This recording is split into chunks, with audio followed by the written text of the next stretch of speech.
তুমি কি কখনো ফোন হ্যাং হয়ে গেলে রিসেট দিয়েছো? সব অ্যাপ আছে কিন্তু কাজ করে না। আমাদের জীবনটাও কি ঠিক এমন হয়ে যায়নি? নামাজ আছে কিন্তু মন নেই, দোয়া আছে কিন্তু কান্না নেই, রমজান আসে কিন্তু কোনো পরিবর্তন নেই। কিন্তু কেন? কারণ আমরা রিসেট না নিয়ে আপডেট চাই। আল্লাহ আমাদের জন্য বছরে একবার একটা মাস দেন, যেটার নাম হচ্ছে শাবান মাস। এই মাসটা রমজান নয়, এই মাসটা রমজানের আগে নিজেকে ঠিক করার মাস। আজকে এই ভিডিওটা যদি মন দিয়ে শোনো, হয়তো এই সাবানে তোমার জীবন বদলে দিতে পারে ইনশাআল্লাহ। সাবান মানে কি? এর অর্থ কি আমরা জানি? এই মাসের গুরুত্ব কি আমরা জানি? কেন এই মাসটি নাজিল করা হয়েছে সেটা কি আমরা জানি? সাবান শব্দের অর্থ বিচ্ছিন্ন হওয়া, ছড়িয়ে পড়া। এই মাসে মানুষ রমজানের জন্য ছড়িয়ে পড়ে এবং প্রস্তুতি নেয়। কিন্তু আফসোস, আমরা ছড়িয়ে পড়ি দুনিয়ার কাজ। রাসূল পাক সাল্লাল্লাহু আলাইহি সাল্লাম বলেছেন, এটি এমন একটি মাস যা রজব ও রমজানের মাঝখানে হওয়ায় মানুষ একে অবহেলা করে। অবহেলিত একটি মাস, কিন্তু আল্লাহর তাআলার কাছে ভীষণ প্রিয়। কেন শাবান মাসকে রিসেট মাস বলা হয়?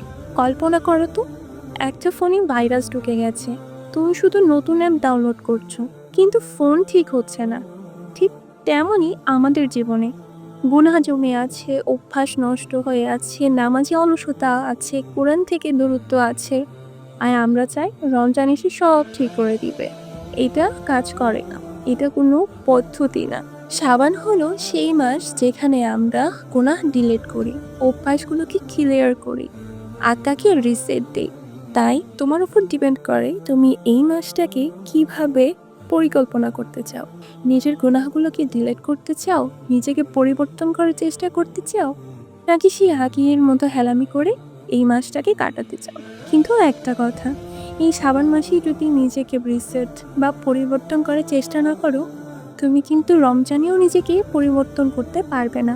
এই মাসে আমার আসমানে ওঠার মাস, এটা আমরা সবাই জানি এবং সবাই শুনেছি। কারণ রাসূল পাক সাল্লাল্লাহু আলাইহি সাল্লাম শাবান মাসে বেশি বেশি রোজা রাখতেন। এর কারণ কি জানো? তিনি বলেছেন, এই মাসে মানুষের আমল আল্লাহর কাছে পেশ করা হয়। আর আমি চাই আমার আমলগুলো রোজা অবস্থায় আল্লাহর কাছে পেশ করা হোক। ভাবো তো, আমার আমল যখন আল্লাহর সামনে উঠবে, তখন সেই আমল নামায় কি থাকবে? হারাম চোখ থাকবে, মিথ্যা কথা থাকবে, ভাগা নামাজ থাকবে, ইত্যাদি ইত্যাদি।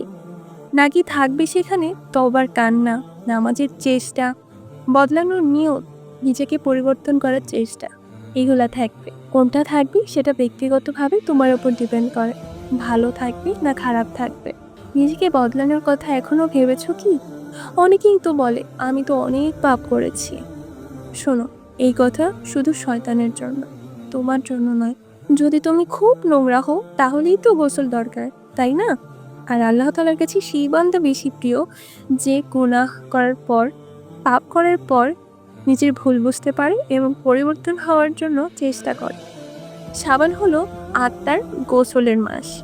আল্লাহ তাআলা বলেন, হে আমার বান্দারা, তোমরা নিজেদের ওপর জুলুম করলেও আল্লাহর রহমত থেকে কখনো নিরাশ হও না। তুমি যদি এখনো নিঃশ্বাস নিচ্ছ, এর মানে আল্লাহ এখনো দরজা বন্ধ করেননি। রিসেট করার 5টি বাস্তব পদ্ধতি বা বাস্তব ধাপ যদি তোমাদের সাথে শেয়ার করি। প্রথমত হচ্ছে নামাজ ঠিক করা।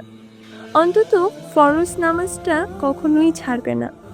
এখন অনেকেই বলতে পারো, শুধু ফরজ নামাজ পড়লেই হবে, আর নামাজ পড়তে হবে না? তোমাকে বলিনি সারা জীবনেও কখনো অন্য নামাজ পড়ো না, কিন্তু পরিবর্তনটা আস্তে আস্তে শুরু করতে হয়। তাই প্রথমে ফরজ নামাজগুলো দিয়ে শুরু করো। ইনশাআল্লাহ যখন তোমার ভেতরে হিদায়াত, রহমত প্রবেশ করবে, তখন তোমার সব আমলই স্বাদ লাগবে এবং সবকিছু করতেই তুমি আরাম বোধ করবে। 2 নাম্বার, গুনাহ ছাড়ার সিদ্ধান্ত নিয়ে নাও। একটা গুনাহ বেছে নাও, এই সাবানই ছেড়ে দিবে।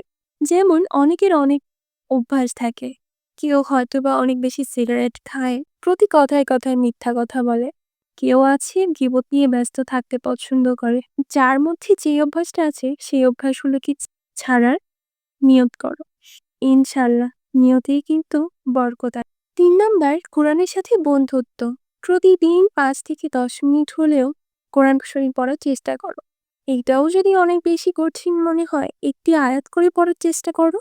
দেখবে ইনশাআল্লাহ শুরুটা অল্প হলেও শেষটা খুব সুন্দর হবে। ৪ নাম্বার, নফল রোজার অভ্যাস করো। প্রতি সপ্তাহে সোম এবং বৃহস্পতিবার এবং ১৩, ১৪, ১৫ তারিখে রোজা রাখার অভ্যাস করো। যদি এত রোজা তোমার জন্য কষ্টকর হয়ে যায়, সপ্তাহে অন্তত শুধু সোমবারের রোজাটা রাখো। আস্তে, আস্তে সবকিছু অভ্যস্ত হয়ে যাবে ইনশাআল্লাহ। ৫ নাম্বার, একান্ত তওবা। রাতে একা চোখের পানি নিয়ে আল্লাহর সামনে হাজির হও। রোনাজারি করো। নিজের মনের সমস্ত কষ্টের কথা, চাওয়া না পাওয়ার সব কথা আল্লাহর কাছে বলো। প্রতিদিন না হলেও সপ্তাহে ১ বার, সপ্তাহে ১ বার না হোক মাসে ১ বার।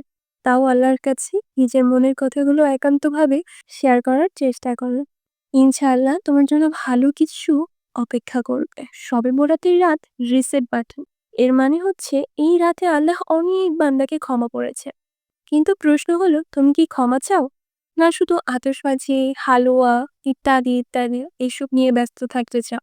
কান্না, তওবা, বদলানোর শপথ, এই রাতটাই হতে পারে তোমার জীবনের টার্নিং পয়েন্ট। তাই তুমি বেছে নাও, তুমি কোনটা চাও। আজকের ভিডিওটা এই পর্যন্তই। অবশ্যই কমেন্টে জানাবে ভিডিওটা কেমন লাগলো এবং অবশ্যই শেয়ার করবে যেন আরেকজন তোমার দ্বারা উপকৃত হতে পারে, কিছু জানতে পারে, কিছু শিখতে পারে।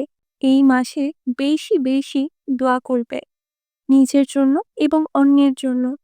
হে আল্লাহ, এই সাবানে আমাদের রিসেট করে দাও। ভাঙা নামাজগুলো ঠিক করে দাও। কালো হৃদয়গুলো ধুয়ে পাক সাফ করে দাও। রমজান যেন আমাদের বদলে দেয়, শুধু ক্ষুধার মাস না হয়। হে আল্লাহ, আমাদেরকে তোমার দিকে ফিরিয়ে নাও। আমিন। দোয়া করার একটা গোপন টিপস হচ্ছে, অন্যের জন্য যে বেশি বেশি দোয়া করে সেটাই আল্লাহ তাআলা তার জন্য কবুল করে। তাই অবশ্যই তোমার প্রত্যেকটা মুসলমান ভাই বোনদের জন্য দোয়া করবে। ইনশাআল্লাহ তোমার দোয়া খুব দ্রুত কবুল হবে। আসসালামু আলাইকুম ওয়া রাহমাতুল্লাহি ওয়া বারাকাতুহু।